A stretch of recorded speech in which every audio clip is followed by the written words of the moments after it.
Lake টাউনের যে one ওয়ের video আমি এর আগেও একটা দিয়েছিলাম, তো ওই ভিডিওটায় ওই কমেন্ট করেছে যে একটু ভালো করে আমাকে ভিডিও করে দেবেন। তো অনেকেই জানে না লেক টাউনে যে ওয়ান ওয়েটা আছে। তো এটা আমি যশোর রোড ধরে আসছিলাম। সামনে যে আইল্যান্ডটা আছে আইল্যান্ডটা পার করে সামনেই একটা বোর্ড মারা আছে। এই আইল্যান্ডটা পার করে সামনেই একটা বোর্ড মারা ছিল। এটা দিয়ে সোজা গেলে ক্লক টাওয়ারের ওখানে ওঠা যাবে লেক টাউন মোড়ে। তো এই যে এখানে একটা ব্যানার ছিল আগের দিন, তো আমি দেখছিলাম। তারপরেও আমি ভয় ভয় করে ঢোকাতে চাচ্ছিলাম না গাড়িটা। তারপর আমার কাস্টমার বলল চলো না, অসুবিধা নেই। তো সামনেই আবার দেখলাম পুলিশ দাঁড়িয়ে আছে, তো আমি একটু দাঁড়িয়ে গেলাম। তো বলল ঠিক আছে চলো, অসুবিধা নেই। আমি আগের দিন গিয়েছিলাম, তো আরও 2-3টে বাইক যাচ্ছে সামনে দেখতে পাচ্ছি, ওই জন্য আমিও চলে গেলাম। লেক টাউনের ভিতরে একটা থানা আছে, ওই থানার সামনে দেখি যে এই পুলিশটা দাঁড়িয়ে আছে।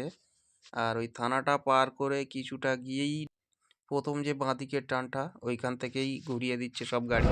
তো আজকে এখানে পুলিশ ছিল, তো নতুন করে একটা চালু করেছে, তো ওই জন্য পুলিশ আছে এইখানে। কিন্তু পুলিশ থাকে না কোনো দিনই। এর আগে এতটা দূর থেকে মানে ঘুরিয়ে দিত না, আরও অনেকটা মুখের দিকে যেতে পারতাম।